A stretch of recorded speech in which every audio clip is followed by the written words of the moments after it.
Зохиолч Тринитигийн хоол, найз, аимшигын дуужуудын дараагийн бүтээл Барменыг M-Book аппликейшн болон вебээр бүтэн хувилбараар хүлээн авч сонсоорой.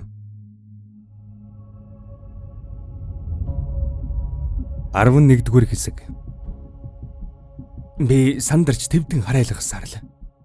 Надтай орооцолдсон гай хяналтаас гарч хүрээг нь тэлээд одоо бүр надад сайн хандаж байгаа цорын ганц хүн болох навчаад хүртэл муу юм тохиолдох нь гэж бодхоос зүрх амаран гарч хан шахна. Айж сандарсан тан ухаан балартан орон гарan болох шиг. Ийн явсаар ямар тач нэг л мэдхнийн баарандан ороод ирчихсэн зогсож байхын тэр. Унтаж буй ямар нэгэн араатныг сэрээчгээсэн болгоомжилж буй аятай. Навчаа чи байна уу?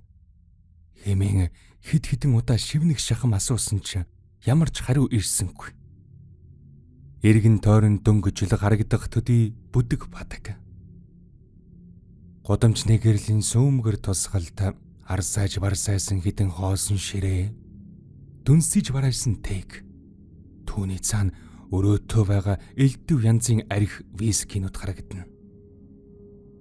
Гэрэл асаамаар санагдсан ч өөрийн ирэхгүй л эргэлзав. Тийм ээ, учир нь хэрвээ яг одоо гэрэл асаачихвал огт хүсэхэргүй муу ёрын дүр зураг олж харах юм шиг санагдан ирэхгүй айдас тавтав. Сэтгэлийн мухард гар бараан зүн совн богшин хурж өөрөгш алхаж чадахгүй таг дорон хөшин зогссоор.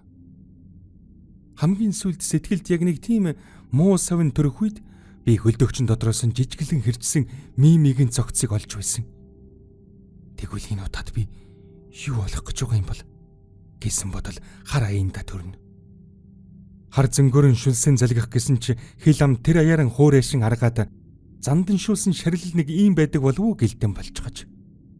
Ингээд би түрүүчинхээсэн арай илүү чанга дуугаараа навчаа чи энд байна уу хэмээн асуулаа.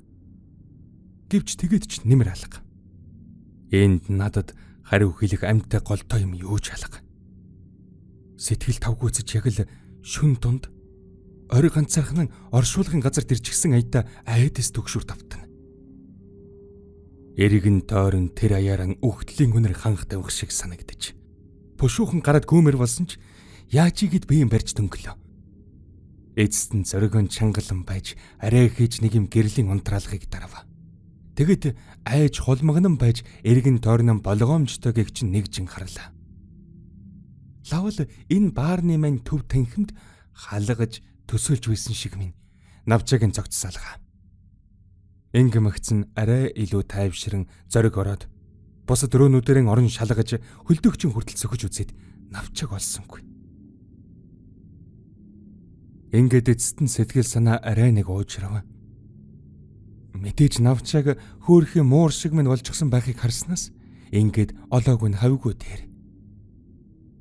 Навчаагийн гар утас руу хэд хідэн удаа залгаж үзсэн ч холбогдох боломжгүй байна гэсэн автомат хариулагчийн туг сонсоод өнгөрөв. Энэ хүрээд би цааш юу хийхээ мэдэх юм болов. Арын амралтын өрөө рүүгэн ороод тэндэн ундах уу гэж бодсон ч дахиад л ямар нэгэн таагүй зүйл айдас хүйцтэй нүүр тулах уу гэж бодоод зориглож төвдсөнгүй. Эцэст нь нэгэнт мөнгийг нь төлчихсөн юм хойно буудлын руу буцаад явъя гэж шийдээд галдгооныхон хэсгээс гарч баарныхаа төв танхимд орж ирлээ. Тэгэд гарахаар шийдэн алхаж байсан нь эцэст нь цог тусав. Тэкэн дээр нэг шилэн аяг тавьчихж. Гүн миний хувьд хизээч ингэж тавцсан дээр элдв юм тавьж үлдээдэггүй болохоор энэ нь миний нүдэнд аргагүй л содон тусав. Тэрхүү шилэн аяган дотор юу ч юм байна. Би ганц хурам гэртээ эргэлзэн зогссон ч ямар тач тэг рүүгэн яваад очлоо. Тэгэд тэрхүү шилэн аяган дотор байгаа зүйлийг олж хараад өөрийн ирэхгүй хэрд хийв. Тийм ээ. Гарцаа байхгүй хүний шүд байна. Шилэн аяган дотор хийсэн атга дүүрэн хүний шүд. Хайр найр хүүхээр суг татчихсан хүний шүднүүд. Өөрийн ирэхгүй л пал хийгээд явчихлаа. Тэгэд хамгийн түрүүнд шуудхан л цасма. Түүний хийдэг байсан ажил нь санаанд оров. Бурхан минь тэр алах болохоос өмнө шүд нэмчидэг байсан шүү дээ. Бас түүний алагдсан нөхрийн аманд нэг ч шүд байгаагүй тухай хүмүүс хэлж байсан. Би ийм бодмогцсон өөрийн эрэхгүй гингэнийн санаа алдлаа. Бүх зүйл бодтой. Арай л хэрцгий байх шиг. Дөрөвний навчаагийн удсаар ярихтан хэлж байсан бэлэг байгаа гэж хэлсэн санаанд орж ирв. Новшигч тэр бэлгэн тэгээд ийн үү? Хэмээн хашгирмаар санагдлаа. Цасмаагийн талигч нөхрийн шүд. Би тэгээд үүгээр яана гэж. Эцэстэн би энэ ёрын бүхний цөмийг нь орхиод баарнасан гарчгүй. Замдаа нэг ч удаа зогсож сааталгүй гүйсэр мөнөө хөлсөлж авсан буудлынхан өрөөнд орж ирлээ. Жаахан хүүхэд шиг л айн түгшиж орон дээрээ биеийн атруулан хэвтлээ. Цаг хугацаа өнгөрсөөр. Цонхоор өөрийн шаргалгээгээ тусаж эхлэв. Гэвч ингэлээгээд сэтгэл санаа минь тэгтлэн тайвширсангүй. Тэгээд эмээ, та намайг сонсож байна уу? Надад туслаач дээ. Ядаж сүүлчийн ганц удаа намайг энэ айц төгшүүрээс хэсэгхэн зурж болтгоо салгаад өгөөч. Хэмээн шивнэн гасаллаа. Өдөр болжээ.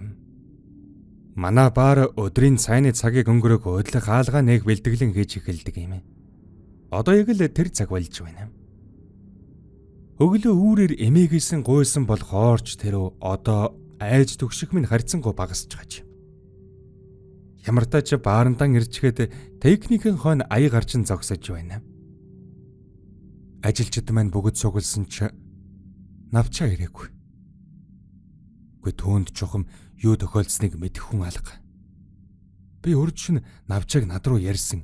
Энд ирсэн тухай бусдтан нэг ч үг хэлсэнгүй.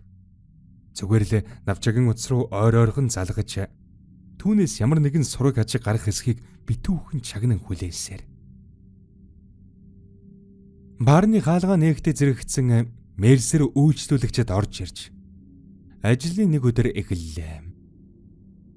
Ингээд бэж ажлын горимдон шилжиж эхлээд байтал гар утсанд минь дуудлага ирхэн тэр. Авдал цагдаагийн газраас намайг дуудаж байна. Навчаагийн тухай ярих асуух зүйл байгаа болохоор яг одоо хүрээ дээр. Гэсэн албаны хүний захирангуй маягийн дуугаал. Бэж барменийнхан ажлыг үлдсэн ганц зөөгчтөн хариу үзүүлж үлдээгээд зохиолч Тринитигийн хоол, найз, аимшигын дуужуудын дараагийн бүтээл барменыг M-Book аппликейшн болон вебээр бүтэн хувилбараар хүлээн авч сонсоорой.